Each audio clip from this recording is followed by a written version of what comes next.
So we're going to jump right into it. My experience with ayahuasca. The first thing that I want to talk about is the invitation to the ceremony. I remember talking to my friend about my first LSD experience. And to give you some of my mental context, before I ever used any psychedelics, I completely thought they were for crazy people. I'm like, oh, this is what crackheads use like on the street when they're tripping out and talking to themselves and freaking like dancing and shit, like on the side of corners. I'm like, I don't want to do that. My friend, he brought up LSD to me when I was talking to him about some of my manic depression symptoms and things that I was struggling with at a very low point in my life. And he's like, hey, you want to try it? I'm like, I kind of don't want to lose my fucking mind. So I gave it a lot of thought because I have a lot of fear around that. I have a lot of fear around like, oh, what if I slip and I like don't come back, or like, you know, I just don't know what to expect and never did anything like this. So we did that experience, the LSD experience together, and it was beautiful. It was one of the most life-changing events in my life. And I told that to one of my teachers at the university at the time that I was going to, and I said, you won't believe it. Like, I, experienced the psychedelic for the first time, and I had some crazy revelations about my life. I flushed down my medication that I was taking for manic depression. That same night, I had no withdrawal symptoms. I'm like, it's incredible. Like, can you believe it? And she's like, yeah, they're fucking amazing, And I'm like, what? You do them? So that kind of broke the conversation open between us. And she told me about her experiences, and we were just sharing these different downloads, these insights that we experienced through LSD. So that was kind of like the intro into my healing journey, right? It's kind of what cracked the door open. So from there, she knows that I'm open and receptive to these medicines, right?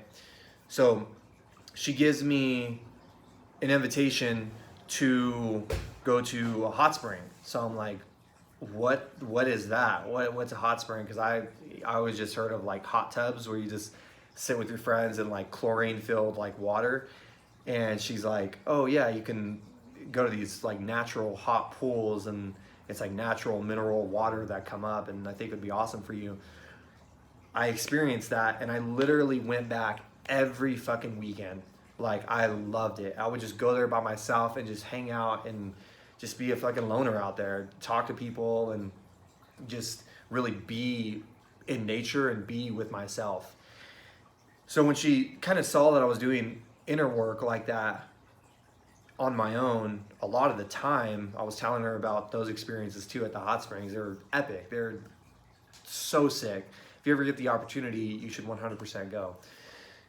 And then she told me about a year later, hey, there's this ayahuasca ceremony, and this is what ayahuasca is. She kind of laid it out for me, and this is how it works. And you would have to talk to the shaman and get to know him, take a phone call with him so he can prepare you for the week of going into the event, and take it from there. And at the time, I was like, wow, okay, I don't really know what I should do with that, because I've heard about it on like Vice documentaries, how people are like screaming and like throwing their body around and throwing up and shit. And I'm like, dude, I'm just like a normal fucking dude, and like I don't know if I can handle all of that. So I really like went in and tried to put a lot of intention about what I should do and how I should move forward in that experience, and if I should even partake in it. Like, is it my right time? With that being said, I started to reflect on a lot of my past relationships, specifically with women. And one of the things that has been a constant theme in my intimate relationships with women is that there's a lot of possession and there's a lot of jealousy that have come up around my relationships. And I've always been the one to fire pow, at them, like putting them on blame, right? Putting them as like the person who's causing me distress. And one thing that I realized, especially with that first dose of LSD, was that a lot of these problems are already inside me that are just coming out. There's nothing new that's really happening here. It's like past traumas that's reliving themselves. And it really hit me hard because I remember at the time, me and my girlfriend were in a really rocky state in our relationship. And I'm like, I don't fucking know what to do. Like, she's gonna probably leave me, but I wasn't like too attached to that. Like, if it happened, it happened, right? Like, I would continue living my life, but I'm like, fuck, man, like, this is somebody who I'm really into. I'm causing a lot of like issues in our relationship, and I don't know how to move through that. I don't know the first fucking thing, because I tried counseling for years. I tried the diagnosis, the medication for that, and then the first real thing that like opened my eyes was a psychedelic, LSD. And so I'm like, well, what if I get some insights about this, about myself and our relationship that I just never knew were there, like different like revelations that I can have within myself that would dramatically impact our relationship for the better. Not only just to do it for like her or our relationship, but to do it for myself and to do that as a first priority. So with all this being said, I said yes. I booked the ayahuasca ceremony. I talked to the shaman. He's like, okay, this is what you're not going to do the week of. This is what you're going to do. Eat more fruits, more veggies. I was vegan at the time, so I was eating super clean. I wasn't eating meats at all, so I didn't have to worry about that part of the diet the week of. So I go in to the ceremony, and I remember it's a long, not a long drive, but it was kind of a lonely drive. On the way there, it was a lot of desert and a whole lot of nothing. And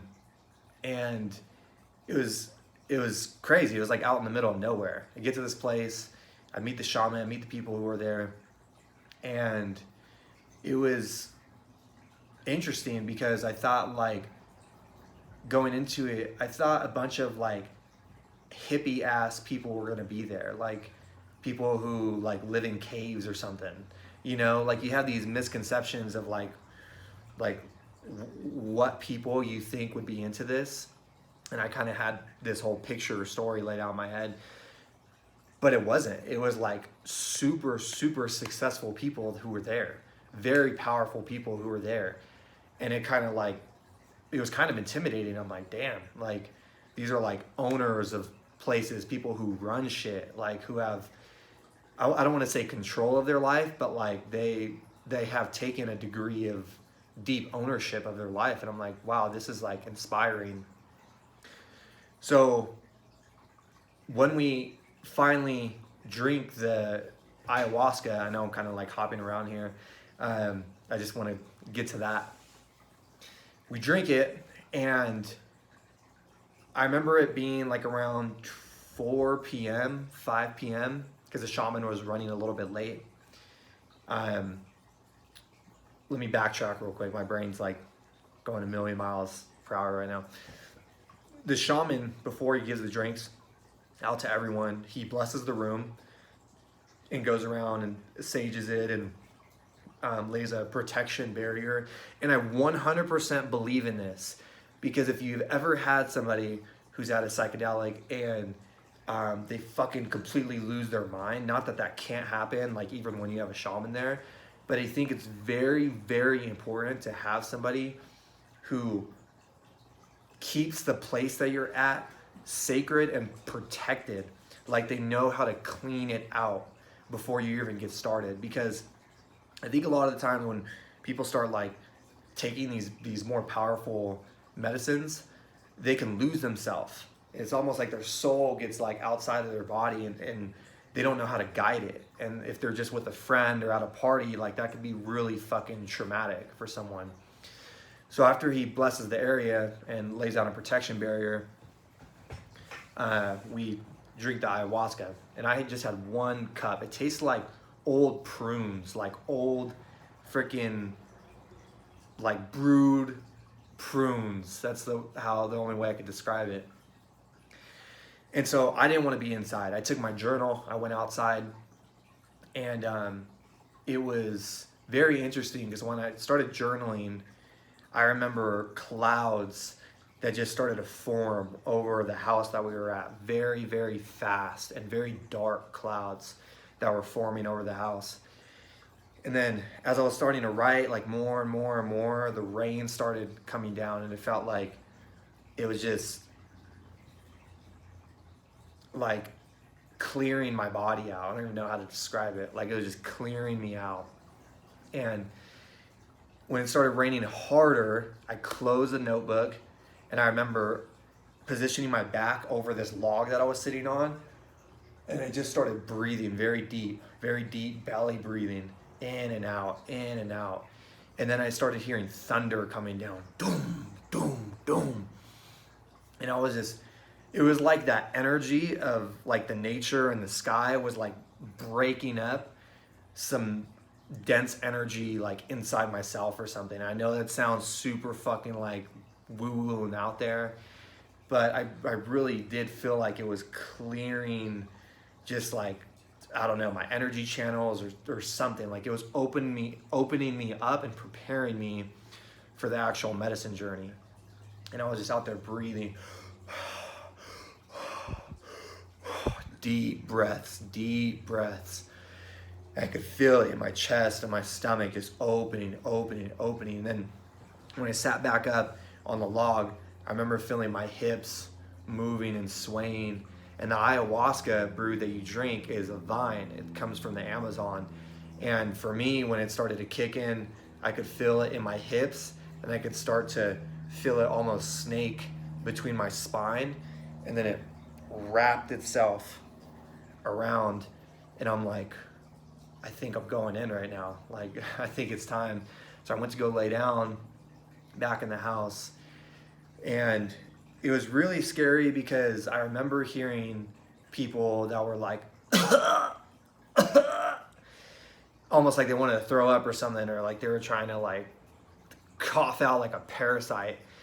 And I'm like, oh shit, all right, is this gonna make us all sick? Like, what did I drink? Like, oh man. And I just, my ego and my mind was like, dude, what are you doing here? Like, what if you just have a bad trip? And I remember this lady like just kind of flailing and going all over the place, and she's just like, oh my god. Like her mind was starting to, I don't want to say she was losing her mind, but I think the mind was starting to calm down for the first time in her life. And the ego was starting to calm down. And I think that's one of the things that I took away from it when I was like looking at the room, because I was just sitting there for a minute, just like staring at everybody and seeing how the trauma was coming out of their body. Because prior to this ayahuasca ceremony, I studied trauma and different rehabilitations for physiological shock that we hold in our body, whether it's from a car crash, emotional trauma, physical trauma, like different things that we store in our muscular system and our skeletal system in different ways it impacts our body. Like I really went deep on that before the ayahuasca ceremony. So it was interesting for me to really kind of hold space for people for a little bit before I went into my own thing. And it was just like, it was just beautiful just to see how people like process their pain and their grief and whatever was like deep inside of their like guts where they held it. And one of the first things that I started really hearing was people throwing up. And I'm like, oh God, like that kind of makes me want to throw up. But I didn't the whole time. Like I kind of felt like my mouth was getting like salivated, like that salivated feeling. And I just kept spitting and spitting and spitting. But like the sound of other people is like, oh man, it's like a lot. Like it just felt like they were like throwing up this like parasite that's been living in their fucking body for like years and just getting it all out. And one of the things, I'm gonna try to slow down in this video so I don't like try to talk and talk and talk, because if I need to slow down, I want to. So just giving you a heads up if I take a pause. One of the things that I experienced in that ceremony was seeing the shaman play music before going into like my deep journey within myself. And it was really cool because he would play the drums or play the guitar or play the flute, and it was beautiful. It was like I fully felt the frequency of that music like move through my whole body. And it was almost as if like it was helping me move within myself and through my own stuckness, my own dense energy. And there was a time where when I started to lay down from that seated position, and I remember going face down, I put my head to the side, and I started just rubbing my heart, and my shoulder was shaking. It was just moving and moving and moving. And I'm like, I've never experienced my shoulder shaking like that. Like I've read about like trauma release techniques and like people shaking to move through those shock patterns, those traumatic patterns in their body to clear out some of that energy. But I never really experienced it like that. And it was starting to move through my arm. Like my arm was shaking and vibrating almost like a rattlesnake. And I felt it in my shoulder, and then I started feeling it in my hand. And then I started like breathing with my movement. And I was just like inhaling and exhaling through my mouth. And this is when my mind started to really get quiet. And there was a lot of fear around that. And I just remember my hands and my body shaking and me just breathing, deep belly breathing. And I started sweating a lot. I remember spitting a few times on the ground. And my mind is just, I don't want to say melting. I don't want to say like getting lost or whatever, but it just feels like it's getting more quiet, more quiet, more quiet, more quiet. And I was just feeling the music and moving and moving and moving. And I noticed that my hands were in very specific placements. Like I would get lost. Like I would leave almost my body at certain points. It felt like, again, this is getting like very deep, but like almost like my soul would hover somewhere else and my brain would just kind of really relax into those different periods of time.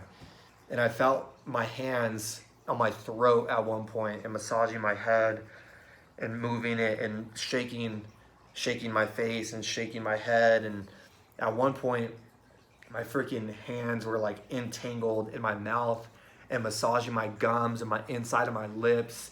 And what's fucking crazy is that like this is actual like real stuff that therapists have developed over time, like the shaking and the movement and releasing your face and working on your throat and all of these like stuck energetic patterns that we develop over time. And what's interesting was like for even to this day, I still kind of struggle like using my voice and projecting it, but I had that around relationships a lot, around intimate relationships. Like I was not being as vocal as I wanted to be, and I suppressed a lot of stuff, and I felt like my hands were working through all of those different energetic channels to help release or to let my voice flow a little bit better. Back into the journey. So as I'm going through this, I noticed that when my brain would kind of turn on in these waves, like, okay, I'm back. And I would try to process everything for like a short amount of time. And I remember hearing different instruments like the guitar, the drum, and these different instruments would start taking me deeper and deeper and deeper. And it was interesting because when he started playing the drums, that's when I'm like, oh man, like I just had a feeling something was gonna go boom and really take me in to the journey. And it's like he was playing like a doom doom doom doom doom doom doom doom, like a lighter tune. And then it started going deeper, doom doom doom doom doom doom doom doom doom doom doom, like a warrior chant. And I was heavily breathing, like I'm essentially doing like a Wim Hof breathing session during the ceremony for, it felt like hours, like of deep breathing. And it took me so deep to the point where I'm not even in, like, I felt like I wasn't even in my body. It took me to this place where I was like this hawk or bird that was hovering around this war-torn area. And what happened with this site was that I saw into like a war that took place. I don't know exactly what war it was, but like I had some type of connection to it, and it was very, very deep and very intuitive. And I remember seeing and feeling like this bird was hovering over these people, these tribes that were like colliding with each other. And one of the tribes, their village essentially got like sacked. It was taken over by these what seemed like cowboy type people. And these cowboys were like hovering around and lighting their homes on fire and like chanting, like, and just feeling so proud that they took over this land. And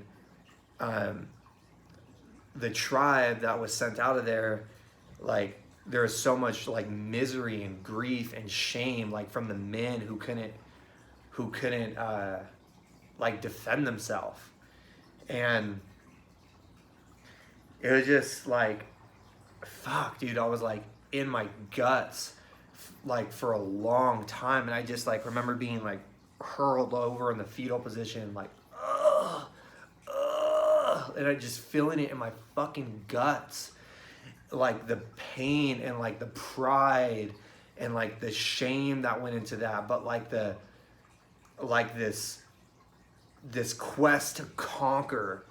And I felt like I was a part of both sides. Like it was, and that's what was tearing my fucking mind apart. It was like I was on both sides. I didn't like, I wasn't attached to any one. It was like I was the one that like took over, and I was the one that got outcasted, you know. And it was like very, very excruciating to feel that, to really feel the trauma and the burden and just everything that came with that. And I just remember like at one point, like that energy that was hovering over like went in to one of the tribes people, and I could feel how fucking cold it was, like walking through those lands and walking barefooted and just being in the bare elements and not knowing when the fuck your next like meal is gonna come from, or not having a home, or like just grief, like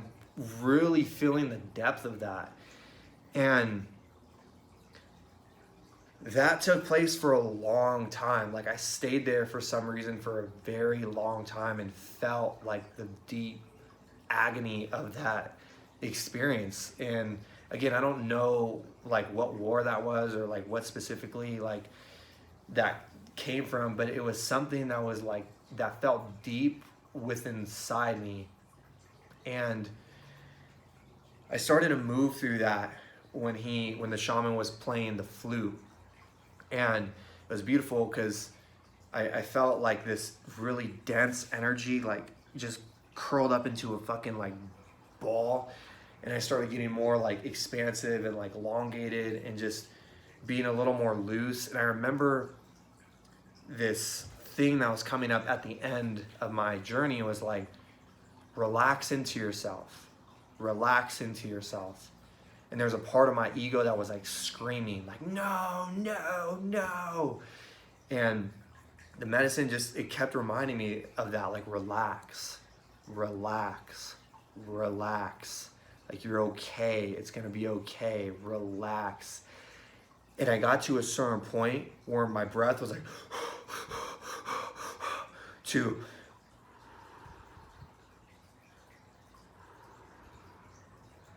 and it was like, after hours of deep breathing, it was like the first like relaxed breath that I went into.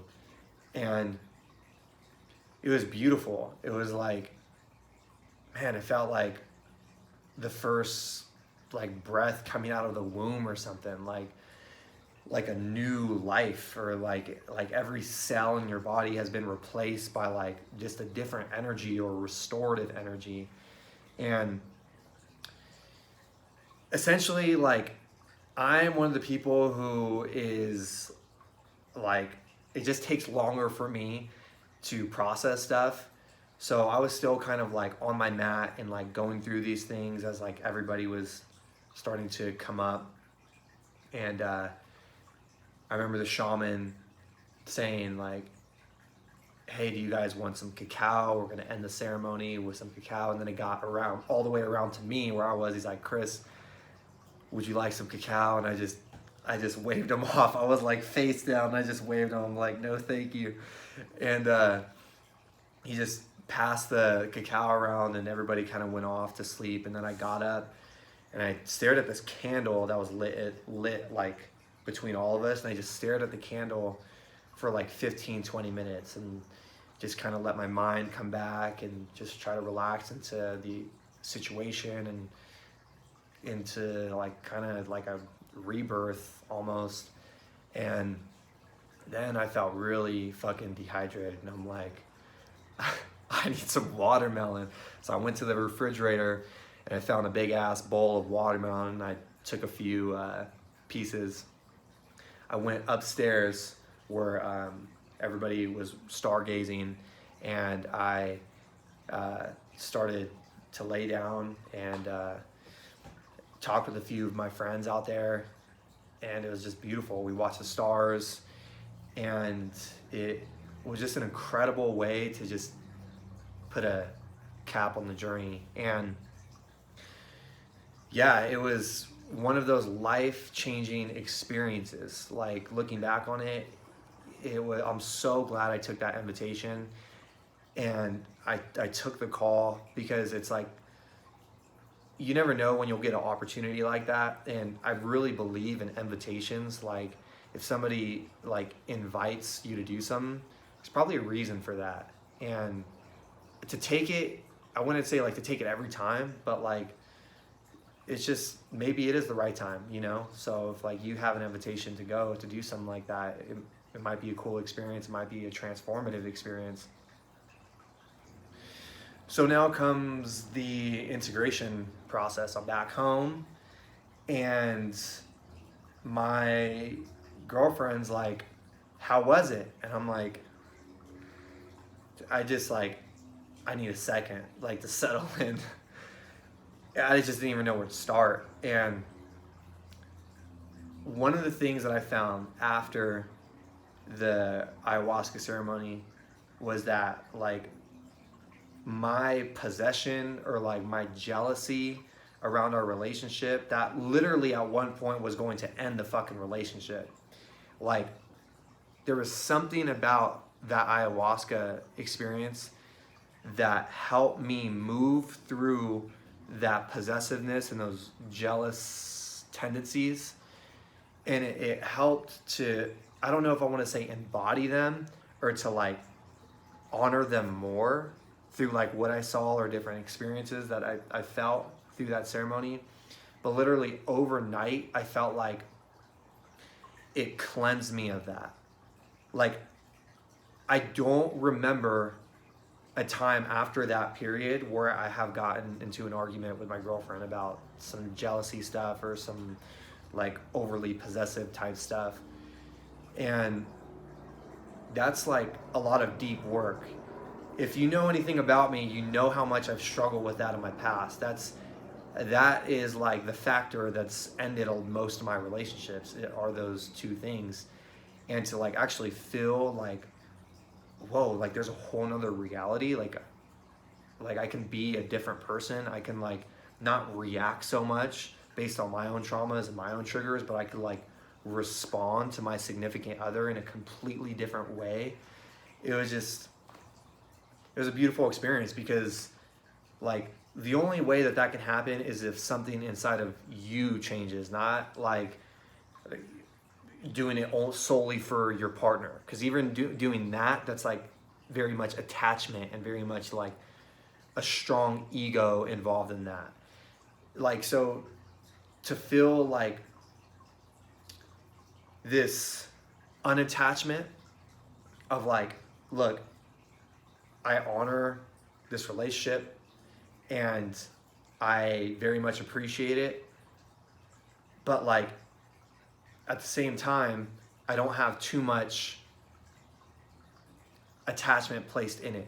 It's really fucking weird, because like now at this point, it's one of my best relationships I've ever had.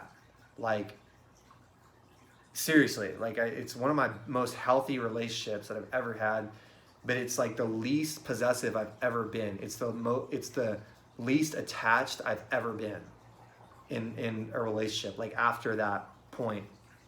So it wasn't a cure-all. It didn't solve every one of my challenges, but it gave me a lot of solutions to the major ones for myself and for my significant other.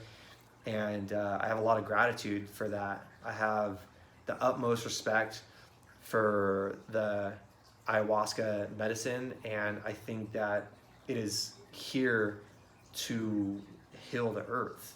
And again, like I find myself saying this like cheesy kind of like hippie shit, but it's like true. If you set down your judgments and you open up your mind and you take an invitation and you go to see the other side, it's like it's beautiful, you know. And I have a lot of gratitude for that. And to end this video, I appreciate you guys sticking around. I know it's been long. To end it, I want to talk about my reintegration, my integration process. So that's essentially what you do after the ceremony. And what I did after was kind of not so great. Like I was working at a job that I liked. I liked a lot of things about this job, but there were things that I deeply did not believe in anymore. Like there was a time where I was fully bought into this job and what I was doing, like teaching as a martial arts instructor. And then it got to a point where I'm like, I don't really believe in like everything we're doing, and that like really fucking bothered me. But like the week after, I didn't take any time off. I went right back into work, and I do not think at this point like I will allow myself to ever do that again. I think it's very important to take the time off, take the week off, take the time that you need. Like your work is always gonna be there. Like in reality, they'll fucking replace you in a heartbeat if you leave. Like it's all gonna be there, you know what I mean? But like your healing process, the inner journey, like the inner work is so important, because those are monumental leaps that you're making. And to give it the adequate amount of patience and energy it deserves, that matters to that transformative process. So yeah, long story short, I kind of felt like I was in a cocoon a little bit, and I just wanted to like kind of keep to myself and be in nature more and all that. But I just started grinding it out right away, and I have some regrets about that, but I learned along the way to be more patient, give myself more time, and that's really it. I hope you guys liked this video. I hope you got something out of it. And I appreciate you sticking around for this long and taking time out of your day. This essentially wraps up my ayahuasca experience. And thanks again for listening. I'll see you in the next video.